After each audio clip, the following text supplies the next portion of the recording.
Les concepts de l'intelligence émotionnelle et l'intelligence sociale m'ont toujours fasciné. Daniel Goleman définit l'intelligence émotionnelle par la capacité à identifier et déchiffrer nos émotions, à posséder ce gouvernail intérieur qui nous guide, de sentir l'émotion des autres, être empathique. Un jour, en creusant plus loin dans le sujet, en cherchant à comprendre comment l'intelligence se développe de l'individu vers la société, je me suis arrêté sur un point crucial, la famille. C'est là que la transition commence, n'est-ce pas ?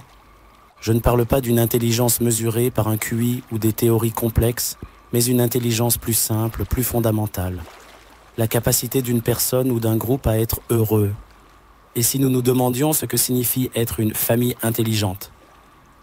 La première brique de cette intelligence familiale, c'est la capacité de la famille à se définir, avoir une identité propre.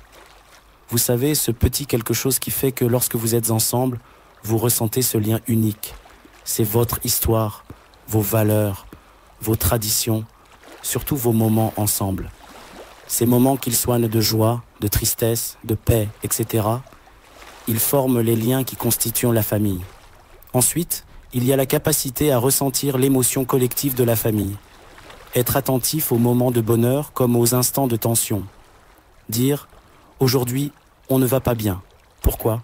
Comment pouvons-nous changer cela ?» Ou au contraire, savourer ensemble une belle journée. Cette sensibilité à l'émotion de chaque membre, ce radar familial, est une forme d'intelligence. Dans une famille intelligente, il y a aussi la communication et l'empathie. Êtes-vous capable d'écouter, de comprendre, d'être vraiment présents les uns pour les autres ? Une famille qui valorise ces moments de partage, où chacun se sent libre d'exprimer ses pensées et ses émotions sans crainte, est une famille qui renforce ses liens. Enfin, il y a la question des priorités.